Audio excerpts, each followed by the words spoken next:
I'm Suzanne McNeil with Design Originals, and today I have something really fun to show you with Zentangle. So this is my little sketchbook here, and one day I was playing around. I drew a tangle here, and then I punched a hole in the page here, and when I turn that, you can see that the tangle shows through, but then I morph it and develop a new tangle off of that. So watch this again. Here's another hole. That one shows that through, but it totally changes the tangle. One more time. Is that fun? So I could actually do a whole book of this if I wanted to. But let me show you the cards I like to do. So here I have a card that has a window in the center of it. So I'm just going to take my 01 pen. I'm going to use that window like a little template, and just my micron pen will nest perfectly inside of that.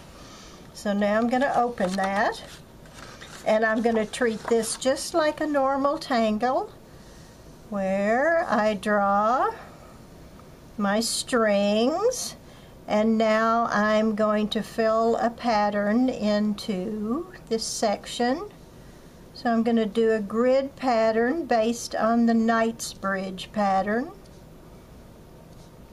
Just form a nice grid, and to make it fun, I'm going to divide this piece of the grid into a section and color those triangles in with black.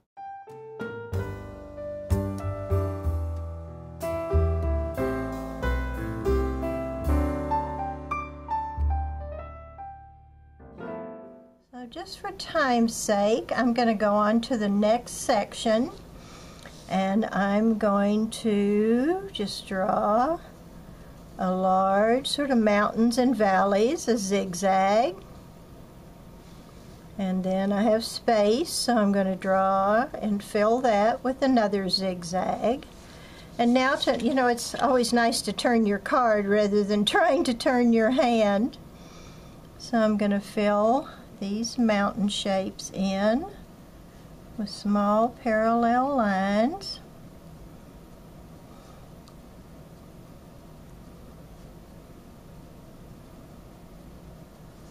And I would go ahead and continue that until I had the whole space filled with that repetitious pattern.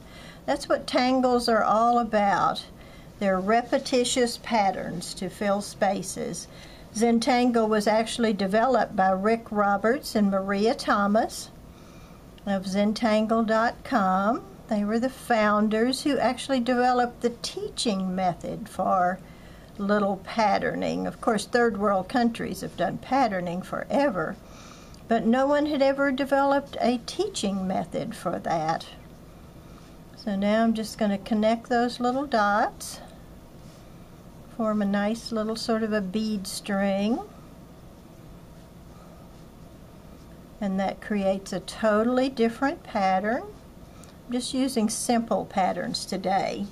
So then for the next section, I'm going to draw a stem, and now I'm going to add sort of leaf or organic shapes on both sides of that stem. So repetitious leaves on that side.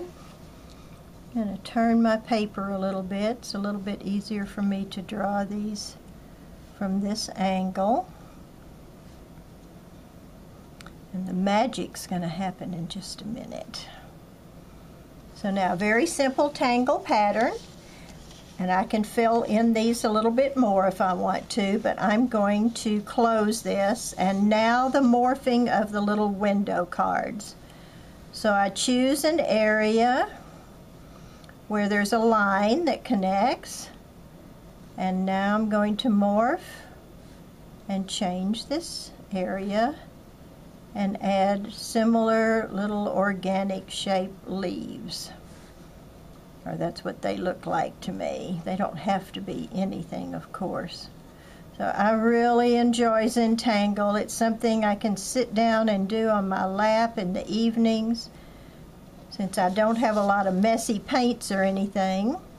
So now I could take this and extend that line the new little pattern here. Maybe I'll come off of this line and create a more interesting section.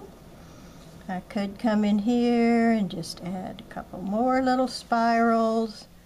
Could actually extend this. I think you're getting the idea. Doesn't that look like fun? So then I want to just give you a tip on coloring this. I like to use my Tombow markers. These are wonderful markers. So I'm just going to look for something that is waterproof and put a little bit of color on there. That'll wash right off when I'm finished. This is a blender pen, so this has no color in it.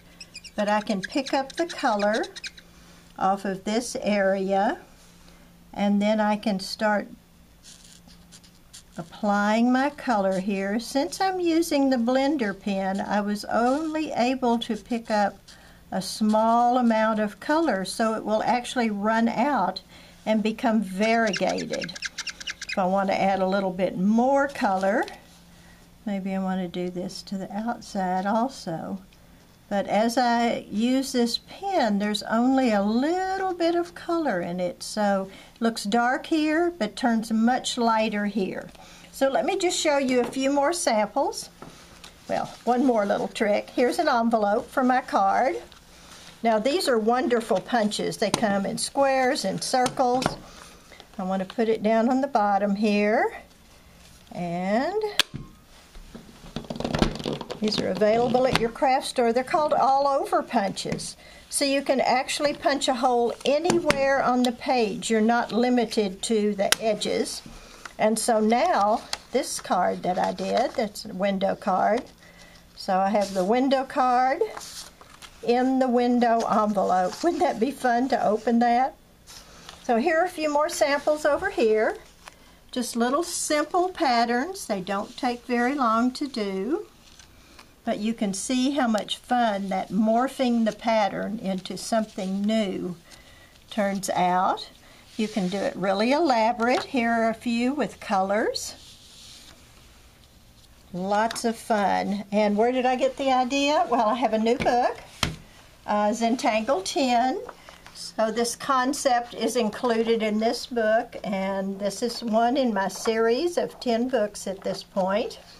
This is number 10, has lots of great ideas. Here are the window cards right here. It's a workbook, so places to practice your tangles. And every one of my series of books has 30 to 40 brand new tangles in it, with all the step outs on how to complete each one of those tangles. So this one may look a little difficult, but you can see if you just start and follow the steps, how really simple and how many variations there are of that particular pattern. So enjoy!